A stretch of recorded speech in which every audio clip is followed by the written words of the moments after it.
First of all CT. Ravi ಅವರಿಗೆ RSS ಅವರ ಇತಿಹಾಸ ಗೊತ್ತಿಲ್ಲ ಅನಿಸುತ್ತೆ. ಸರ್ದಾರ್ ಪಟೇಲ್ ಅವರು ನೆಹರು ಅವರು ಬ್ಯಾನ್ ಮಾಡಿದಾಗ ಹೋಗಿ ಕೈಕಾಲು ಬಿದ್ದಿದ್ದು ಅದೇ RSS ಅವರು. ಇಂದಿರಾ ಗಾಂಧಿ ಅವರು ಬ್ಯಾನ್ ಮಾಡಿದಾಗ ಉದ್ದುದ್ದ ಪ್ರಶಂಸೆ ಲೆಟರ್ಗಳು ಬರೆದಿದ್ದಾರೆ ಅವ್ರು ಸರ್ಸಂಚಾಲಕರು. ಓದಕ್ಕೆ ಕೇಳ್ರಿ ಅವರಿಗೆ ಇತಿಹಾಸ ಮೊದಲನೇದು. ಆಮೇಲೆ ರಿಜಿಸ್ಟ್ರೇಷನ್ ಮಾಡ್ಕೊಳ್ಳಿ ಅಂದರೆ ಯಾಕೆ ಅಷ್ಟು ಭಯ ಅವರಿಗೆ? RSSಗೆ ರಿಜಿಸ್ಟರ್ ಮಾಡ್ಕೊಳ್ಳಿ ಅಂದರೆ ಇವ್ರು ಯಾಕೆ ಉತ್ತರ ಕೊಡ್ತಾ ಇದ್ದಾರೆ? ಒಂದು ಕೆಲಸ ಮಾಡಿ, ಈಗ ತಾನೇ ನಮ್ಮ ಬೇರೆ ಮಾಧ್ಯಮ ಸ್ನೇಹಿತರಿಗೆ ಹೇಳ್ತಾ ಇದ್ದೆ, ನನಗನ ನಿಮ್ಮ ಯಾವುದು ಜಗನ್ನಾಥ್ ಭವನ್ ಅಲ್ಲ ಅವ್ರದ್ದು, ಜಗನ್ನಾಥ್ ಭವನೋ ಕೇಶವ ಕೃಪಾಗೋ ಕರೆಸಿ, ನನಗೆ ಕರೆಸ್ಬಿಟ್ಟು ಈ ಕಾನೂನು ಅಡಿನಲ್ಲಿ ನಮಗೆ ಸ್ವತಂತ್ರ ಇದೆ, ನಾವು ಯಾವುದೇ ಸರ್ಕಾರಿ ಸಂಸ್ಥೆಗಳಿಗಾಗಲಿ ಅಥವಾ ಸರ್ಕಾರಿಗಾಗಲಿ ನಾವು ಉತ್ತರ ಕೊಡೋ ಅಗತ್ಯ ಇಲ್ಲ ಅಂತ ತೋರಿಸ್ಬಿಡ್ಲಿ, ಅಥವಾ ನನ್ನ ಆಫೀಸಿಗನ ಬರಲಿ, ದಾಖಲೆಗಳು ತೊಗೊಂಡು ಬರಲಿ. ನೋಡಿ ಸರ್, ಈ ಕಾನೂನು ಅಡಿನಲ್ಲಿ ನಮಗೆ ಯಾವುದೇ ನಮ್ಗೆ ಯಾವುದೇ ಸಂವಿಧಾನ ಲಾಗೂ ಆಗೋದಿಲ್ಲ, ನಮ್ಗೆ ಯಾವುದೇ ಕಾನೂನು ಲಾಗೂ ಆಗೋದಿಲ್ಲ ಅಂತ ನನ್ನ ಆಫೀಸಿಗನ ಬಂದು ಹೇಳಿ, ಇವ್ಯಾಲ್ಯೂಯೇಟ್ ಮಾಡ್ತೀನಿ. ತಪ್ಪಿದ್ರೆ ನಾನೇ ಕ್ಷಮೆ ಕೇಳ್ತೀನಿ, ಇಲ್ಲದ್ರೆ ಅವ್ರು ತಿದ್ಕೊಳಕ್ಕೆ ಹೇಳಿ. Simple thing sir.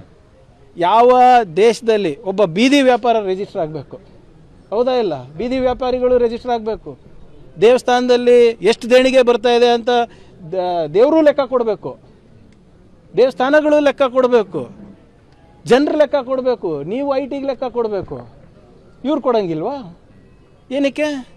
ಇವ್ರು ಮನ್ಸಿಗೆ ಬಂದಂಗೆ ಮಾಡ್ಬೋದಾ? ಯಾವ ಕಾನೂನು ಅಡಿನಲ್ಲಿ ಕೊಡಬೇಕು? ಮಾತಿದ್ರೆ ಬಾಡಿ ಆಫ್ ಇಂಡಿವಿಜುವಲ್ಸ್ ಅಂತಾರೆ. ನಿಮ್ಗೆ ಗೊತ್ತಿದೆಯಾ? Bangalore club also is a body of individuals. ಅಂದರೆ ನಾಳೆ ನೀವು ಹಂಗೆ ಮಾಡ್ಬೋದಾ?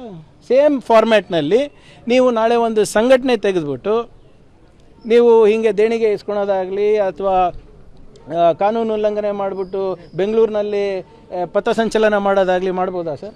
ಇವ್ರಿಗೆ ಗೊತ್ತಿಲ್ಲ ಇವ್ರ ಇತಿಹಾಸ ಹೆಂಗೆ ಈ ಹೇಡಿಗಳು ಬಂದು ಕೈಕಾಲು ಬೀಳ್ತಾರಂತ ಗೊತ್ತಿಲ್ಲ.